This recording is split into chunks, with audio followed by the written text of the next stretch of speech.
मैं तो बाज़ जवानों को कहता हूं शहादत के वाक़े को भी आप जरा छोड़ दीजिए, लेकिन दरबार का वाक़या तो सामने ना, इस पे तो मुनाजरा भी हो सकता है, तहकीक भी हो सकती है। इस वाक़े पे चलो बोलते हैं कि वो किताबें हैं या रेफरेंसेस हैं, जो भी ये छोड़ देते हैं, लेकिन दरबार में जाना, हक मांगना, न देना और है किसी को जुटलाना। सिंध के गांव का बेचारा देहाती था, हमने पूछा आप शिया क्यों बने? कहा मैं बस मौलवी से एक सवाल करने गया था कि नबी की बेटी गई, हक मिला कि नहीं?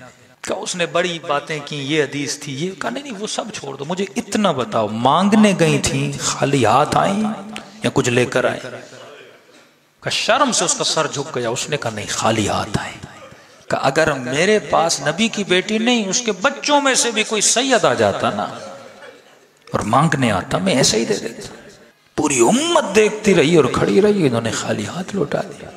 या क़िबला उस दिन के बाद मैं सैयदा के घर की तरफ आ गया हूँ। बड़े बड़े लोग बीबी की वजह से मकतब अहले बैत में आए, क्योंकि अगर अली की विलायत के दिफा में कोई ठोस आपको वाक़या मिलता है ना, वो सैयदा फातिमा ज़हरा का है।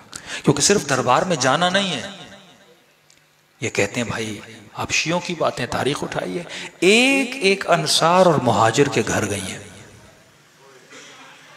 ऊंटनी पे बैठकर खुद कहा कि अली में जाऊंगी। एक एक अंसार की दरवाजों पे दस्तक दी है, उनकी औरतों को बोला कि अपने शोहरों से पूछो क्या मेरे बाबा कहकर नहीं गए थे कि मन कुन्तु मौला हो फहाज़ा अलियन मौला। मुझे तो मेरा हक नहीं दिया, अली को भी नहीं दिया। इतनी मोहब्बत अपने मौला से और अपने आका से। ये वाक़या आप सबने सुना है कि मौला घर जाते थे, फरमाती थी अली मैंने सुना है कि ये लोग तुझे अब सलाम भी नहीं करते। सिर्फ कुछ दामादों का एहतराम तो वाजिब नहीं है ना, अली भी तो दामाद रसूल है। ये गैरत अली पे क्यों नहीं आती मुसलमान को? मौला ने फरमाया कि सैयदा आप सलाम की बात करती हैं, मैं सलाम करता हूं, अली के सलाम का कोई जवाब भी नहीं देता।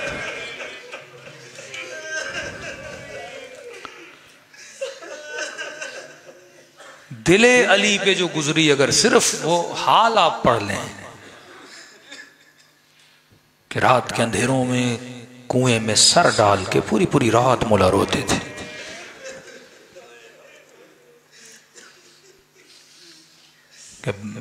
मनकूल है शायद जनाब अवाज़र से, कहते जब मस्जिद में मौला खड़े थे, किसी घर से कनीज दौड़ी दौड़ी आई और उसने आके पैगाम दिया कि बीबी के आखिरी वक्त की सांसें चल रही हैं और बुलावा है कि अली जल्दी घर आए। ये अली हैं फातिह खैबर, फातिह खंदक, जो मैदान में जब भी कदम जमा के खड़े हुए, अली के कदम कभी लड़खड़ाए नहीं। इतनी ताकत के खैबर के दरवाजे को उखाड़ दिया गया। लेकिन मौला के साहबी कहते हैं सुना ना, अली जैसे खड़े थे ना वैसे जमीन पे गिर पड़े।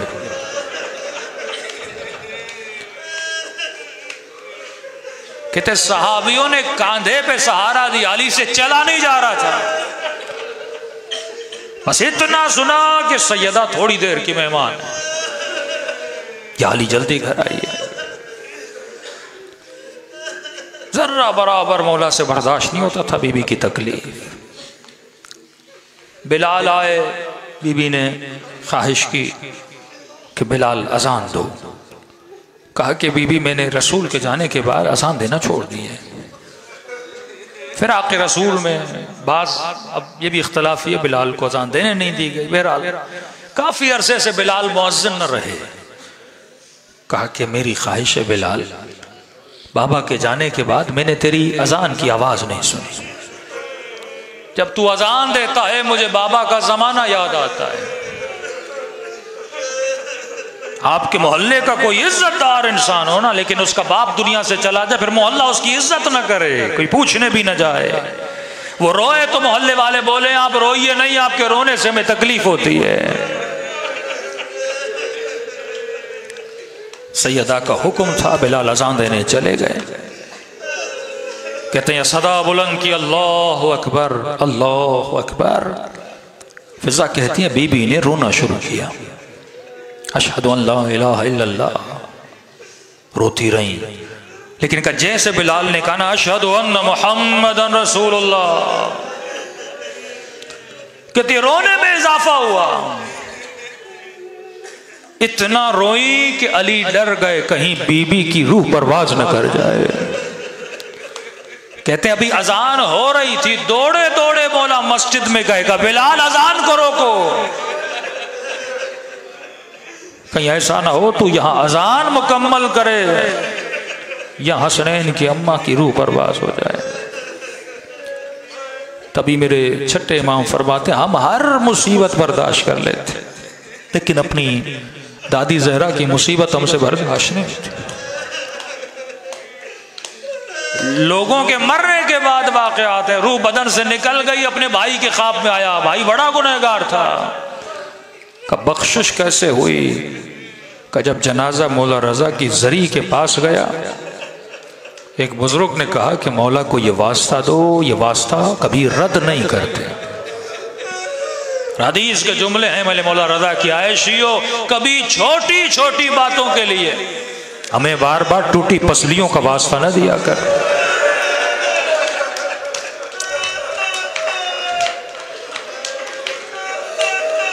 ये भी अदब का तकाजा है। हल्की फुल्की बीमारी और परेशानियों के लिए इतने सख्त वास्ते अहले बैत को न दिया कर। हम तो वास्ता दे देते हैं, पर अल्लाह जाने वो इमाम कितनी देर तक रोता होगा।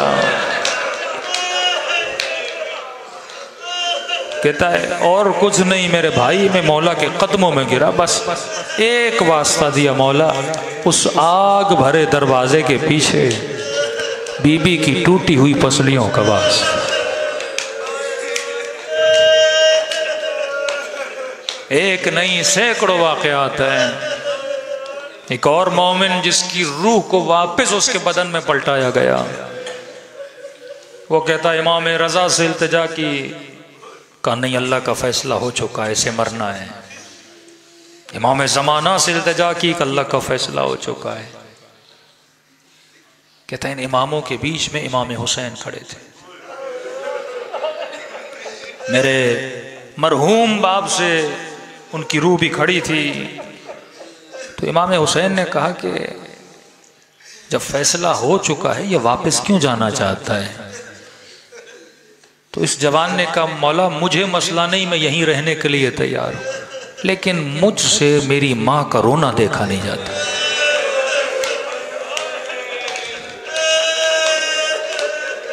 कहते उस आलम बरज़ख से इमाम हुसैन ने जब जमीन की तरफ देखा तो मेरी माँ धाड़े मार मार के रो रही थी। कि जब माँ का नाम सुनाना तो इमाम हुसैन ने दुआ के लिए हाथ बुलंद कर दिए। माओं से आप भी प्यार करते हैं, माओं से अहले बैत भी प्यार करते थे, लेकिन माँ अगर फातिमा जैसी हो, इस मुसीबत भरे वाक़े में जो इमाम सबसे ज्यादा रोए उनका नाम इमाम हसन है। एक जाकिर के ख्वाब में फरमाया जाकिर तू मेरे सारे मसाइब पढ़ता है, मेरे असली मसाइब क्यों नहीं पढ़ता? का मौला मैं सब पढ़ता हूँ, आपके जनाजे पे तीर लगे, 2 मरतबा कफन हुआ, खून की उल्टियाँ की, जिगर के टुकड़े हो गए। का ये सब मेरी मुसीबतें, असल मुसीबत पढ़ा कर मेरे शियों के लिए। मौला और कौन सी मुसीबत मैंने तो किताबों में नहीं पढ़ी। का मेरी असल मुसीबत मदीने की एक गली में है। का हुसैन बहुत छोटे थे, मैं बड़ा था। का किसी जालिम ने मेरी अम्मा पे आग का दरवाजा गिराया था, मैं फरियादे करके कह रहा था कोई आए मेरी अम्मा को बचा ले। मैंने एक जुमला कहा था जाफर तैयार में, मैंने कहा किसी जवान को सिर्फ हसन की मुसीबत समझाने के लिए, मैंने कहा अगर किसी बंद गली में जवान तेरे सामने कोई तेरी माँ को तमाचा मारे, जवान ने रोते हुए कहा मौलाना दुआ करें अल्लाह उस दिन मौत दे दे, लेकिन ये मंजर मुझे न दिखा है। मैंने कहा अब तसव्वुर कर हसन पे क्या गुजरी होगी।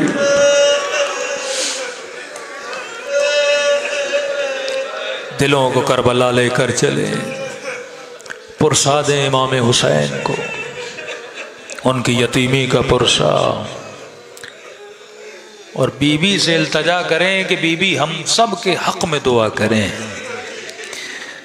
अस्सलामु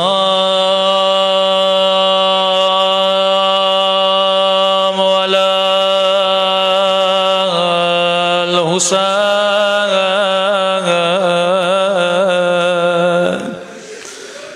व अला अली इब्न हुसैन, सब मिलके वाला औलादे हुसैन वाला अस्हाबे, बुलंद आवाज से अस्सलाम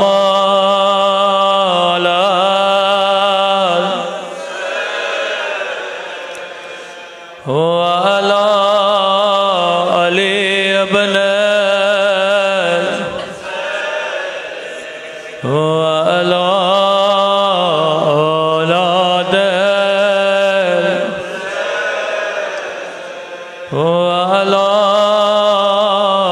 सहाबे, सब मिलके अस्सलाम अलल हुसैन वाला अली इब्न वाला औलादे हुसैन वाला सहाबे। मेरा सलाम हो ज़ैनब की यतीमी पे,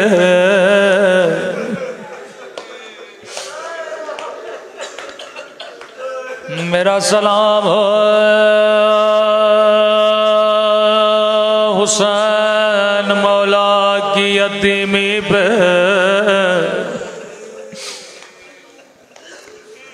मौला हुसैन आप भी यतीम हुए, अम्मा की टूटी पसलियां देखे, अपने घर का जलता हुआ दरवाजा देखा,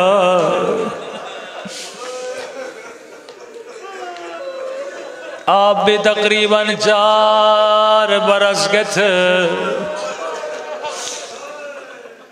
करबला में सकीना भी यतीम हुए, आपने जलता हुआ दरवाजा देखा, इस नन्ही सी बच्ची ने जलते हुए खेमे देखे,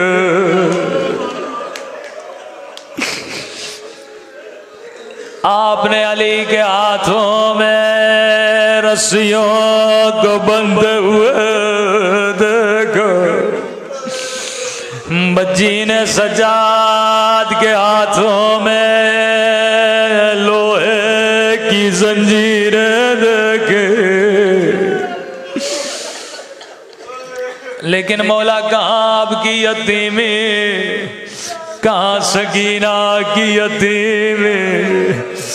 मौला किसी ने आपको तमाचे तोले मोर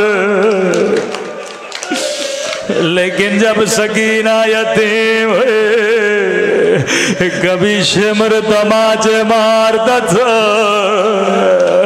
कभी तादियाना मारता था।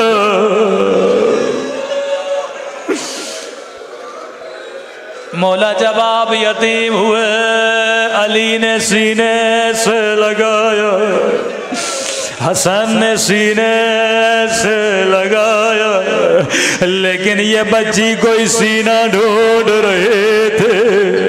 जब सीना मिला तो बाप के सीने पे कैसे सोते, सीना तीरों से छले था, सीना तलवारों से भरा था। रो कर कहने लगी बाबा मैं अपना सीना रखो तो कैसे रखो।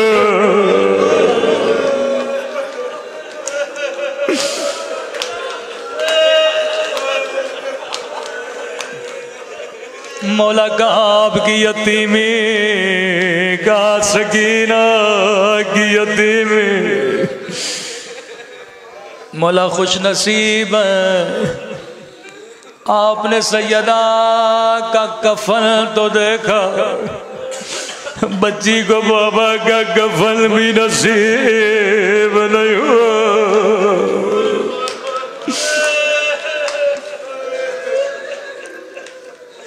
कफन देकर बीबी का नूरानी जसद घर के सहन में रखा। हसन आगे बढ़े, अम्मा के कदमों से लिपट गए। बीबी ज़ैनब आगे बढ़ी, माँ का माथा चूमने लगे। उम्मे कुलसूम आगे बढ़े, अम्मा से लिपट गए। लेकिन रिवायत के जुमले गए, एक बच्चा था जो घर की दीवार के कोने में बैठा था, सर घुटनों में डाल के ज़ारो कतार रो रहा था। अली ने कहा हुसैन आगे बढ़ो, अम्मा से खुदा हाफिज करो, आज के बाद अम्मा का दीदार नहीं होगा। लेकिन इस बच्चे ने रो रो के कहा बाबा जब तक अम्मा नहीं बुलाएंगे तब तक मैं नहीं होगा। अर्श इलाही पे कोहराम बपा था, जिब्राइल नाज़िल हुए, अली हुसैन को आगे बढ़ो। लेकिन रिवायत के जुमले हैं ये बच्चा आगे नहीं बढ़ा। एक मर्तबा बंदे कफन खुले, दो हाथ बाहर आए, आजा मेरे लाल हुसैन, आजा मेरे करबला के प्यास हुसैन। या बच्चा माँ से लिपटा, मलाइकों की आवाज बुलंद, अली हुसैन को हटा ले, अर्श खुदा पे कोहराम बपा है। अली ने हुसैन को जुदा किया, लेकिन करबला में एक बच्चे बाबा के सीने पे लेटी थी, किसी ने जुदा नहीं किया। एक मर्तबा शिमर